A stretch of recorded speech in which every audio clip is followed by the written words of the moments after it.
Hello all and welcome to our YouTube channel fabulous एडियो। दोस्तों, हमने अपने लेक्चर नंबर 15 में जो कि था हमारे सिंगल वेरिएबल पे इक्वेशंस को कैसे सॉल्व करते हैं, हमने वो सारी चीज़ें देखी। और बेसिक बिफोर कोचिंग की ये सीरीज़ का मुझे लगता है लेक्चर नंबर 22 ये लास्ट लेक्चर होगा शायद, क्योंकि मुझे लगता है अभी तक हमने जो भी चीज़ें की वो आपके लिए बहुत सफिशिएंट है। आप किसी भी कोचिंग में अच्छे से जा सकें वेल प्रिपेयर्ड होके, प्लस आप पुराने जो क्वेश्चंस कई सारे टॉपिक के आए हुए हैं उनको सॉल्व भी कर सकते हैं बड़े ही आसानी से बिना कोई दिक्कत के। तो इसी सीरीज़ में आज आखिरी लेक्चर होते हुए मैं आपको सॉल्व कराना चाहता हूँ एक और इम्पॉर्टेंट चीज़ जो आपको इक्वेशन सॉल्व करने के लिए बहुत इंपॉर्टेंट होता है। हम कई बार क्या होता है पेपर्स में इक्वेशन बना लेते हैं लेकिन हमने उसे सॉल्व करने का तरीका नहीं पता होता है। अभी तक आपने लेक्चर 15 में देखा था कि हमने इक्वेशन सॉल्व की थी लेकिन वहाँ पे वेरिएबल जो था वो सिंगल वेरिएबल था। या तो x ले रहे थे हम, जैसे 3x + 15 = 20 है तो x की क्या वैल्यू निकलती है, हमने यही सीखा था। या फिर कुछ और इक्वेशन हो जिसमें एक सिंगल वेरिएबल होता है। लेकिन एग्जाम में क्या होता है, एग्जाम में दोस्तों आपका सिंगल वेरिएबल नहीं आता, कई बार क्या होता है दो वेरिएबल होता है। दो वेरिएबल का क्या मतलब, दो वेरिएबल का दोस्तों मतलब ये है कि हमारी जैसे कोई इक्वेशन है, जैसे मान लीजिए हमसे कहा गया कि एक लाइन बताएगी कि सागर और जगत दोनों के नंबर मिला के 128 मार्क्स आए। तो आपको देखो यहाँ पे सागर के नंबर भी नहीं पता, जैसा पहले हम जिसके, और जगत के नंबर भी नहीं पता। तो अगर हम सागर के नंबर को x मानते हैं और जगत के नंबर को y मानते हैं, है ना, अगर सागर के नंबर को x मान लें और y जगत के नंबर को y मान लें, दोनों का कोई रिश्ता भी नहीं, इसलिए हमें पता भी नहीं।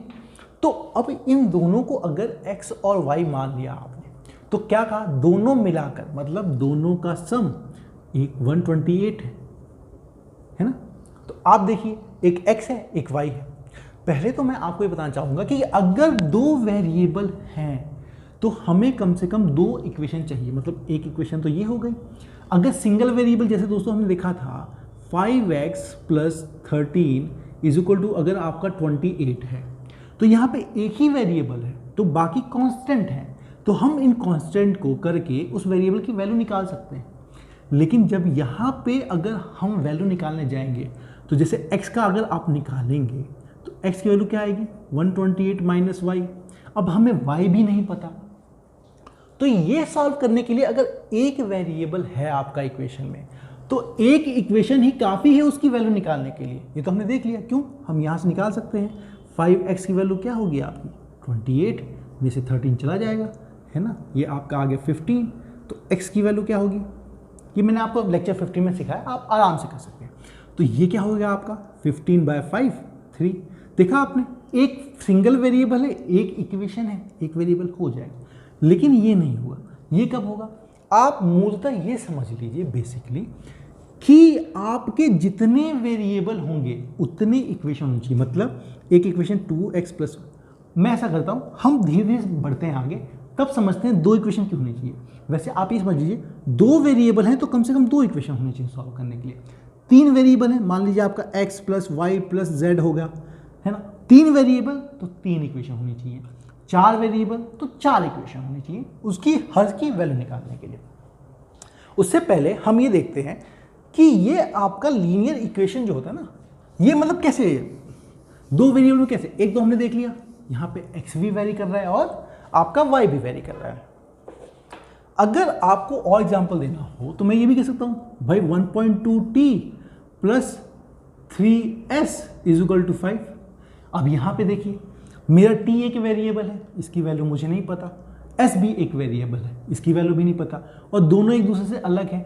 इन दोनों का जोड़ 1.2 × t 3 × s 5 के बराबर है।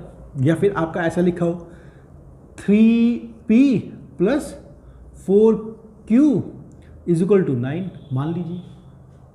तो ये भी देखिए अलग वेरिएबल है, दो वेरिएबल है। तो यहाँ पे इन ये इक्वेशन को कहा जाता है आपका टू वेरिएबल। दो चीज़ें हैं जो बदल रही हैं, हमें उनकी वैल्यू नहीं पता, वो कांस्टेंट नहीं है। हाँ, एक वैल्यू जब इसकी निकलेगी तो उसकी भी निकल सकती है, तो हम जाके श्योर हो सकते हैं कि भाई अगर इसकी वैल्यू ये हो तो उसकी वैल्यू क्या होगी, लेकिन ये दोनों वेरी कर सकते हैं। ओके, चलिए अब आपको मैं समझाता हूँ।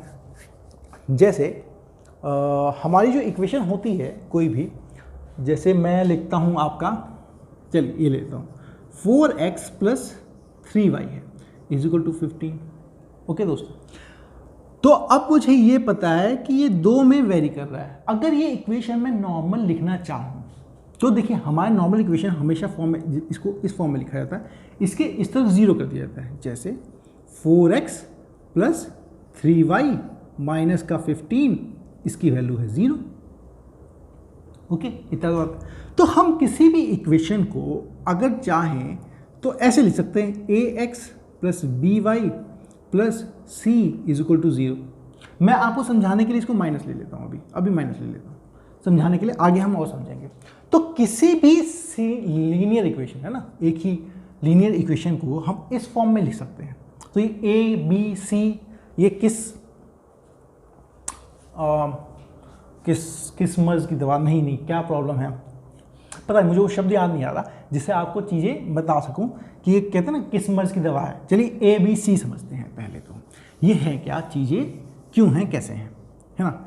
अब मैंने इस इक्वेशन को ऐसे लिख दिया। इसमें क्या है दोस्तों, कोई भी लीनियर इक्वेशन मेरी इस फॉर्म में लिखी जा सकती है, b Y plus c is equal to 0। इसमें क्या होना चाहिए, मतलब मैंने फॉर्म लिख दिया। अब इसमें एक वेरिएबल नहीं है, b एक वेरिएबल नहीं है, c एक वेरिएबल नहीं है, मैंने वेरिएबल सिर्फ x और y माने। अगर ये वेरिएबल तो a, b और c एक कांस्टेंट होने चाहिए। अब यहाँ पे देखिए दोस्तों, अगर मैं कंपेयर करूँ इन दोनों को तो x के साथ 4 जुड़ा है, x के साथ a जुड़ा है, तो इसका मतलब a ही 4 है, y के साथ 3 जुड़ा है, b ही आपका 3 है और c यहाँ पे अकेला है, उसके साथ कोई वेरिएबल नहीं है, तो c ही 15 है। तो एक तरीके से मैं ये कह सकता हूं कि भाई कोई भी इक्वेशन दे रखी हो उसको मैं इस फॉर्म में आराम से लिख सकता हूं। तो ये फॉर्म होती है आपके दो वेरिएबल में इक्वेशन बनाने की फॉर्म, है ना, ax plus B Y plus C. हालांकि इसकी जरूरत उतनी नहीं पड़ेगी, समझाने के लिए आपको बता दे रहा हूं मैं कि आप किसी को इस फॉर्म में लिख सकते हैं। उधर चले जाएगा तो माइनस सी हो जाएगा।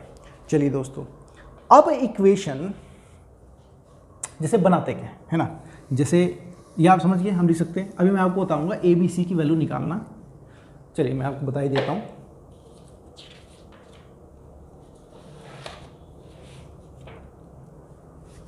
जैसे हमने क्या लिखा, A X plus B Y plus C, ये हमारा एक 0 होता है।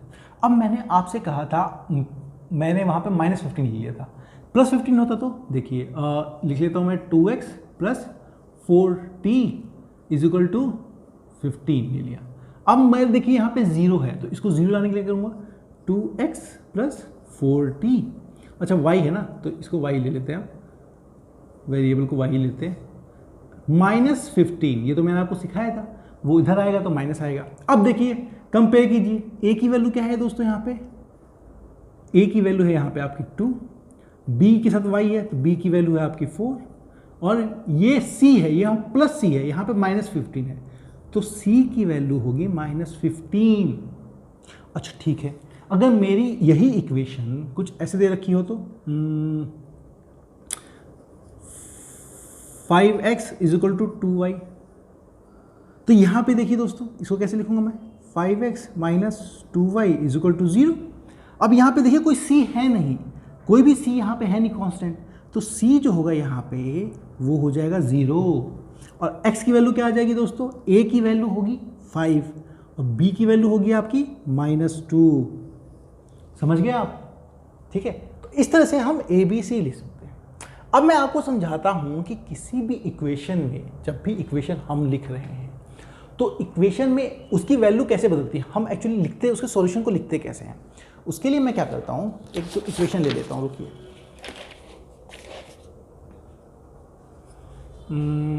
2x प्लस 3y 7 लिख लेते हैं, ठीक है। इनफैक्ट आपके कोऑर्डिनेट ज्योमेट्री में भी ये अच्छे से काम आएगी। क्या लेता हूँ मैं, इक्वेशन लेता हूँ 2x प्लस 3y, इसकी वैल्यू है आपकी 7।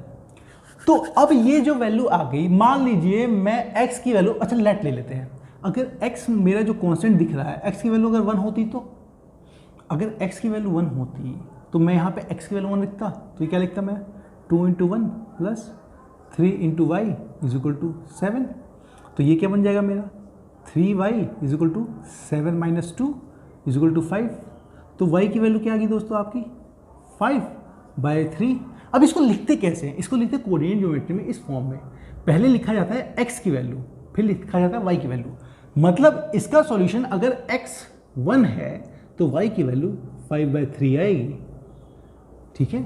अच्छा x की वैल्यू अगर मैं 2 ले लेता हूँ तो x की वैल्यू अगर मैं 2 लूँ तो अगर x की वैल्यू 2 लूँ तो ये क्या बन जाएगा मेरा 2 into 2 plus 3 into y is equal to 7। तो ये क्या हो जाएगा दोस्तों 3y की value 4, 7 minus 4 is equal to 3। तो 3y की वैल्यू है 3, तो y की वैल्यू क्या है 3/3 1।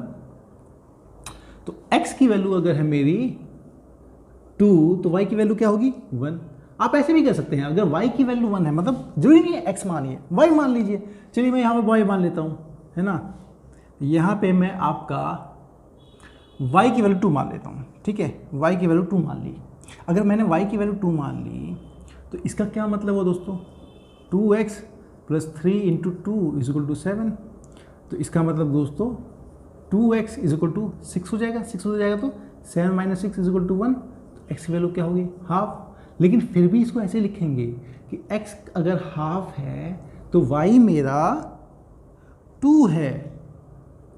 ठीक है, इस तरह से आपका इक्वेशन हो गया, मतलब सॉल्यूशन हो गया। तो हमने क्या देखा, हमने ये देखा कि भाई अगर तुम x की वैल्यू बदल रहे हो तो y बदलता रहेगा।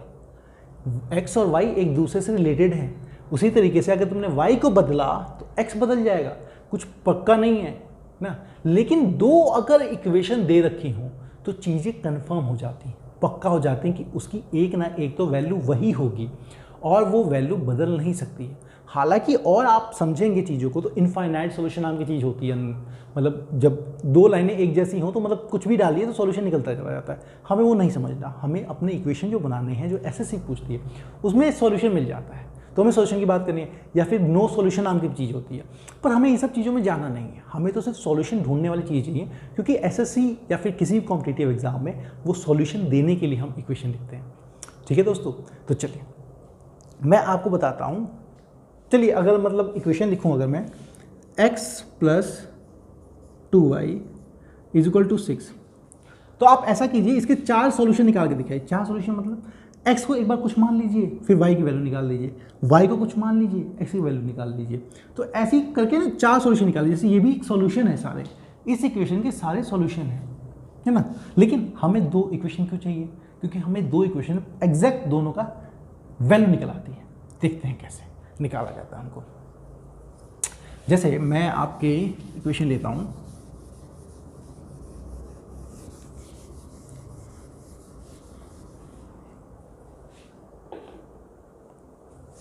इक्वेशन है मेरी, यही ले लिया है, मैं एक पेन बदल दूँ।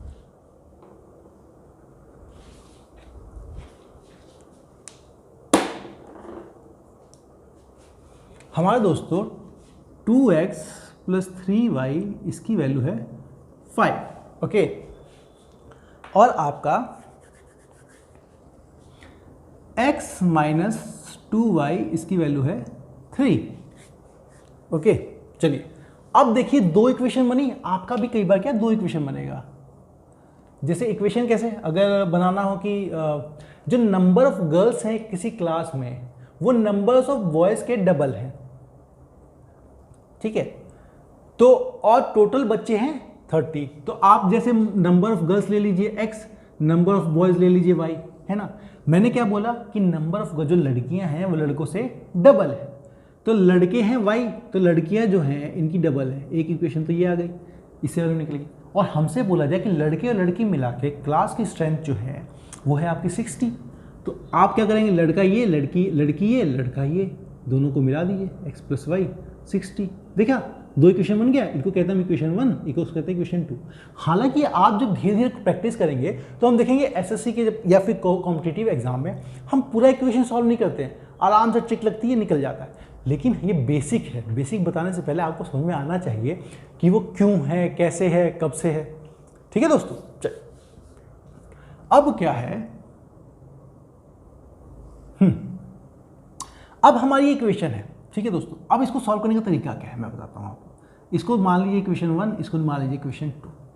हमें क्या करना होता है बेसिकली कि हम किसी में से x की वैल्यू निकाल लें और उस x की वैल्यू को इसमें रख दें, तो अपने आप वो पूरी इक्वेशन y में बन जाती है। देखिए कैसे। मैं क्या करता हूँ, मैं यहाँ से x ले लेता हूँ, ठीक है। अगर मैं यहाँ से x लूँ तो x क्या बनेगा मेरा, मुझे 2y को इधर लेके जाना पड़ेगा, 3 + 2y। अब ये मेरी आ गई x की वैल्यू इस इक्वेशन से मैंने x निकाल लिया। तो ये जो x की वैल्यू है मैं यहाँ रख सकता हूँ और पूरी इक्वेशन y में देखिए कैसे बदल जाती है। अगर मैं ये x है इस इक्वेशन से निकली तो इस x को मैं इस इक्वेशन में रखूँगा। कैसे, जहाँ जहाँ x है वहाँ पे ये चीज़ रख दूँगा। तो देखिए 2x है तो 2 की जगह क्या लिखूँगा मैं, 3 + 2y, ठीक है।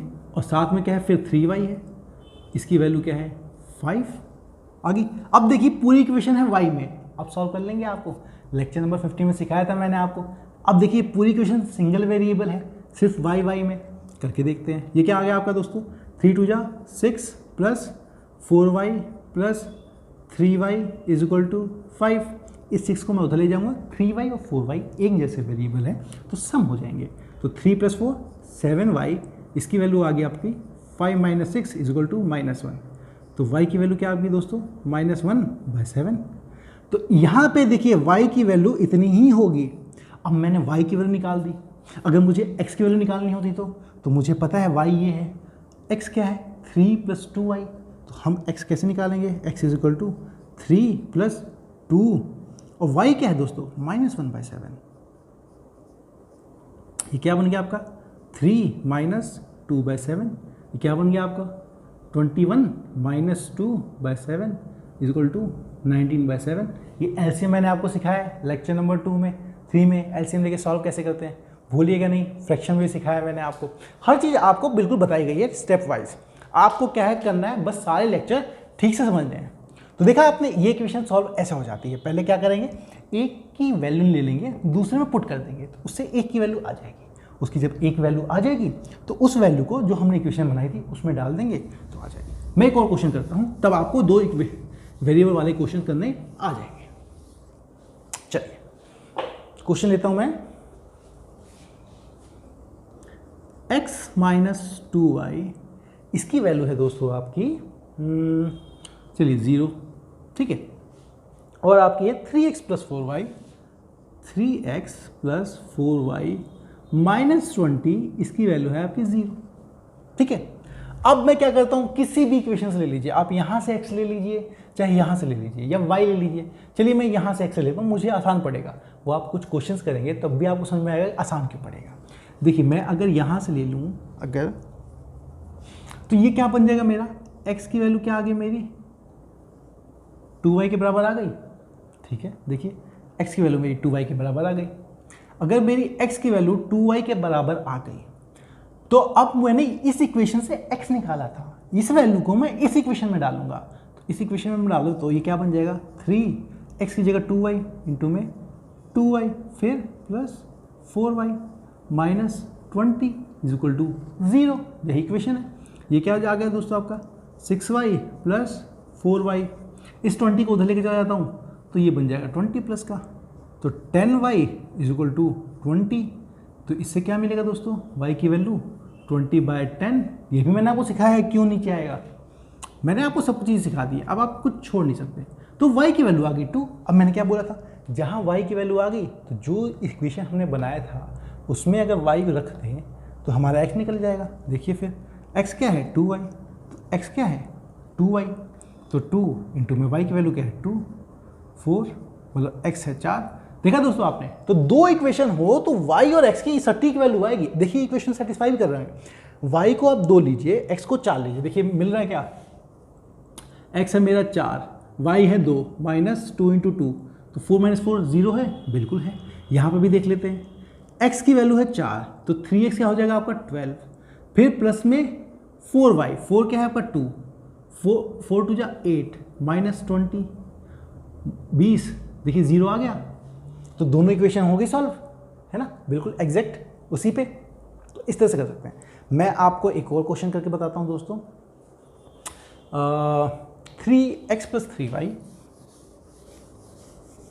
अगर आपकी दो इक्वेशन दे रखी हैं, x प्लस 3y इसकी वैल्यू होती है आपकी 6 और आपकी 2x माइनस 3y इसकी वैल्यू होती है आपकी 12। ओके, अब मैंने जो सिखाया है आप वो भी कर सकते हैं। दूसरा तरीका एक और देखिए दोस्तों, यहाँ पे प्लस 3y है, यहाँ माइनस 3y है। अगर मैं इन दोनों को जोड़ दूँ तो ये 3y गायब हो जाएंगे। देखिए मैं पहले अपना तरीका बता देता हूँ जो हमने सीखा। हम क्या करेंगे, x यहाँ से ले लेंगे, x क्या आएगा हमारा 6 माइनस 3y, यही वैल्यू आई। इस x को इसमें रखेंगे, इसको इसमें रखेंगे। ये क्या है आपका 2x, तो 2x मतलब 2 इसका 2 इंटू में 6 माइनस 3y माइनस में 3y इज इक्वल टू है 12। ये क्या बन जाएगा दोस्तों आपका 12 minus 6y minus 3y is equal to 12।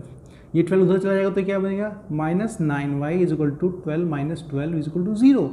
तो y की वैल्यू क्या हो जाएगी दोस्तों, 0 में माइनस 9 0, y है 0। अगर y है 0 तो x क्या होगा दोस्तों, x माइनस 6, तो 6 minus 3 into 0 0 is equal to x की वैल्यू आ जाएगी आपके 6। एक तो तरीका ये निकल गया कि x है हमारा 6, y है हमारा 0। दूसरा क्या है, देखिए आप सीखेंगे धीरे धीरे। आप ये देखिए यहाँ पे प्लस है, यहाँ माइनस है, मतलब ये दोनों जुड़ेंगे तो प्लस माइनस एक दूसरे को काट देंगे। तो मैं इन दोनों को जोड़ दूँ तो ये क्या बनेगा मेरा दोस्तों, x plus 3y plus 2x minus 3y, ये क्या बनेगा 6 प्लस 12। ओके चलिए, अब ये x ये क्या बना आपका 3x, ये plus 3y minus 3y cut जाएगा इज इक्वल टू आपका 18। ओके, तो x क्या आ गया आपका दोस्तों 18/3 इज इक्वल टू 6। देखिए x की वैल्यू 6, यहाँ पे भी आ रही थी 6, बिल्कुल सेम। अब y क्या होगा दोस्तों, इस x को किसी इसमें रख दीजिए, इसको में रखेंगे आप तो x क्या आ जाएगा 6 plus 3y is equal to 6, 6 cut जाएगा, y की वैल्यू अपने आप 0 आ जाएगी। देखा, कुछ तरीके होते हैं उससे सॉल्व हो सकते हैं, लेकिन पहले आप करना तो सीखिए, पहले आप इक्वेशन सॉल्व करना तो सीखिए। चलिए मैंने आपको एक और इक्वेशन करवा दिया।